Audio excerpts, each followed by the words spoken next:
how the armed forces train you in whether it's NDA, IMA, or the other services also. Absolutely, because ultimately, see, we go through a selection process, right? UPSC exam तो सभी दे देते हैं, but the key is the services selection board, जो हमारे time पर 5 दिन का होता था, now it's curtailed to 3 days. It is a set of such comprehensive tests. I remember when I finished my SSB, and I was lucky I got selected.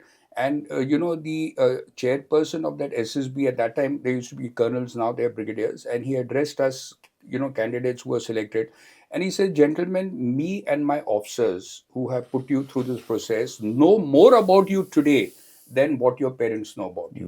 Because they carry out the MRI of your brain. Now, what they're really looking at is not your physical prowess or, in a group discussion, how aggressive and all that. They're not looking at that, which most of us think, मैं ज़्यादा बोलूँगा group discussion में, तो, I'll get better marks. No. What they're looking for is whether you have that potential to be a leader of the type that the army expects of you or the armed forces expects, right? That is what they're looking for. Whether you have the potential. That's all. I mean, we may not be leaders at that age, but whether we have the potential, because then the training shapes that potential and makes you a leader. But you must have that potential, to become a leader. And the job of the SSB is to assess and identify whether this candidate, he may be brilliant, he may be an IIT IM, but whether he has the potential to become a leader. And thereafter, our training process takes us over, whether it is horse riding, field games, the ragada, everything that we get, it's all oriented towards making a leader out of us. Sir, one of the things that the army teaches you is living under pressure, thriving under pressure. So, how did it shape your decision making under pressure? And what can today's leaders or today's generation learn from it? Well, I really don't know whether we live under pressure, because if you ask any Fauji, and that which is the tenure you enjoyed the most, and invariably all of them will say the one that to a civilian gives the highest pressure, that is in an operational environment. You can ask 100 Faujis ki sabse best tenure kaun sa tha, and wherever operations were there, the worst conditions, the worst climatic conditions, the adversarial conditions, terrorists, or action against the enemy, you'll invariably find that Faujis will say ki that was my best tenure.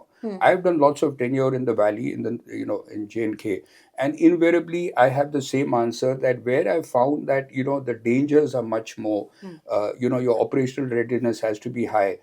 None of us felt any pressure, because we are trained for that. So your training is such that you are kind of dying to be in that environment. There are so many people who volunteer to go to CHN. There are so many units that volunteer to go to CHN, which It's is a matter of prestige at 55. times. Yeah. It's a matter of prestige at times. I mean, you're trained throughout your life, your entire, NDA, IMA days, all the training you do in your units is all oriented, geared towards ultimately that ultimate day of the battlefield. So in that battlefield, how can you feel the pressure? That's what you're trained for. And if you feel the pressure, it means there is something lacking in your training. So I believe that I've never felt any pressure in those environments. I mean, I have been shot at during Op Kargil. I never felt, हम तो हंस रहे थे जब, the bullets were firing. And यही सोचता है कि अगर उड़ना है तो एक झटके में जाना चाहिए. ऐसा नहीं कि हाथ कहीं गिर गया, पैर कहीं गिर गया. That is the only thought. But none of us was scared. From within, we were just kind of, ठीक है, I mean, this is what we are trained for. लग गया तो लग गया, नहीं लगा तो there, bad luck, good luck, right? But I don't think there was any pressure we felt, not at all. That's what NDA and IMA is all about. That's what all the training that we do is all about. So why should we feel any pressure? And how should it impact? See, when you are under pressure, your decision making may be impacted. But when you don't feel you're under pressure, your decision making is with an absolute clear mind. And you're focused on the objective or the target or the instructions or the directions that you've been given. So where is the pressure? So I think training seems to be the key here, sir. Absolutely. The basic training, ab initio training, is the one that makes a big difference when you grow senior in your rank, or even whatever your level in civil leadership also is. It's your basic training. And like they always say, the armed forces are organizations in constant training, waiting for some action. Organizations outside are in constant action, waiting for some training. And they learn by making mistakes.